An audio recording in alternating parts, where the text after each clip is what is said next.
Okay, what I always like to do before I start, I like to talk to the player. Great. Professional or even a weekend golfer, they come in to me and I see there's a little bit of anxiety there because, hey, it's Bob Vokey's going to fit me and all that. And I says, hey, I've been in the bunkers with the best players in the world, and I've been in the bunkers with the not so best. So I've seen it all. This is you and me, we're a team. Great. We're a team. You're going to tell me, does it feel good, didn't feel good? I like that. I like the looks of it. All these different, I feel maybe too bouncy, not enough bounce. So those are the various things I like to do. I can just get that, just sitting 5-10 minute interview, and all of us, you're relaxed, it's very easily. And then when I do that, I always like to take every club that you have right now. Yeah. I like to look at it, and I like to lay it on paper. What's the lies? What's the lofts? What's the swing weight? What's the length? What's the grip? Shaft and grip. All those things come into being. You get to know all those things.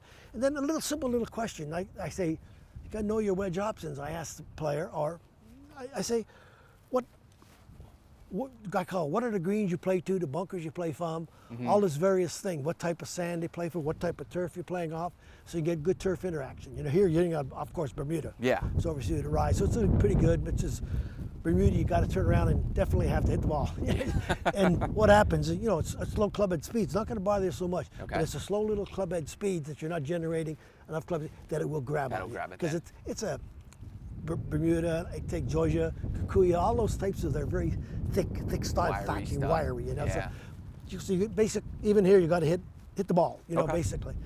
So that's sort of things that I like to do. Then I'll turn around, I look for certain things. I like distance, gapping. Okay.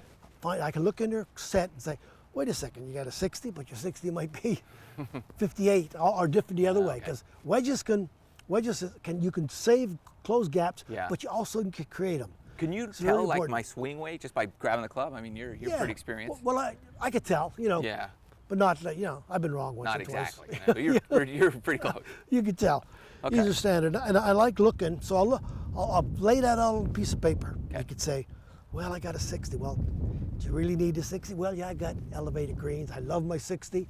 Then I'd be their highest wedge. I'm not going to try to talk them out of it and get in at 58.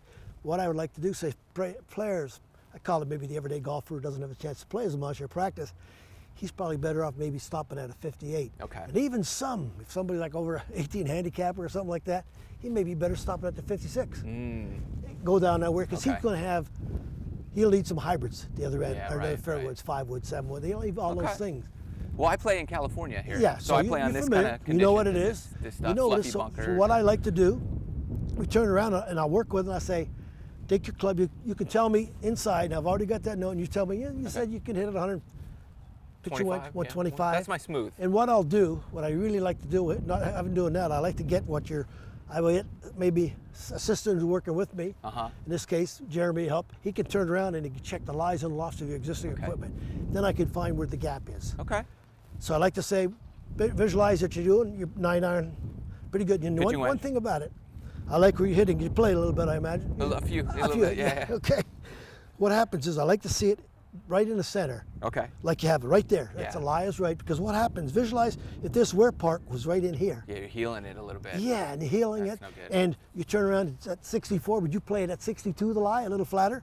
Make it to 62. What happens to the leading edge? It's pointed left. Going left. Yeah. Just the reverse. If they move it a little upright for you. It's on the toe. Very, it's on the toe, and then it's going to go a little right. So those are things. Plus, I like to even look at divots. Sometimes it's a little difficult with in Bermuda, but you can see little divots. You can see the flight of the ball coming in. So it'll help you if I go down after this ball. Yeah, it's not going to hurt. And remember, like we told you here, space them out. Space them out. Okay. All right. So should I just hit away? Straight hit away, and don't worry about me.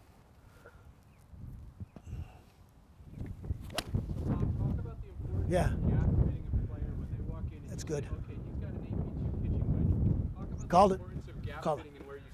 Oh yeah, well as I say, the gap, I always like to look where the gaps are. I like anywhere between 4 to 6 degrees, which amounts to probably 12 to 15 yards. Gapping. I like to try to put them right in that range. I like to look for any of the gaps because to me, an average weekend golfer, and I'll tell it, the average weekend golfer he hits maybe 5-6 greens around. But he's out there hitting drivers 14 times. 14 times, and he's out there practicing drivers all the time. You know, and I say, if you're going to save any shots, you can save them around a green if you got the right tools and gapping and everything. It's going to make the game more enjoyable to you. You can save 1 or 2, if not 3 shots around, but working on your short game. And another thing, putting gets better too. Putting, yeah. You're hitting a lot closer to the hole. That's a good point. So yeah. it is. It's easier to make a 6-footer Those are the than things. I like to do that. 60-footer. And then I'll do a lot of gapping. And you'll see sometimes we use there's a lie board. That's good if you're inside. Okay. For like a static fit. Just to check where, yeah. you know, if it's... It's like that. Remember years ago they used to go like that and you'd sit on your toes up a little bit and slide a business card underneath Yeah. there. So, okay, we got to go one flat or one up. To get it. Guess a bit irons, but one thing about wedges, they don't have that shaft droop that say a Like 5-iron has. yeah, because longer club. you're not swinging this full out. You know, you're fitting it probably 3/4 at the time. So you it's know? going to be pretty close. Or, Pretty close. Yeah. It's going to be pretty good. So I like to look at that. I like to look at the flight of the ball. Okay. The things I look for, remember, is gapping. I look for accuracy. Okay. You're telling me this. I look for your trajectory, the trajectory you like. Yeah. If it's too high, too low, that's when I work. Then like you could in work that. on the loft. Then I can work on the loft and things like that. And also the grind. Grind has the ability to knock down the flight. Oh, that can flight the ball different. Okay. It's a Did very I do important anything factor. special here? No, I didn't see nothing. That's okay? No, it's good. I mean, like your little divots. I was going to say, if I'm going to say anything, you probably can play with a little less bounce wedge, but I don't. A lot of times I won't recommend it either. It's back there. Okay. Back.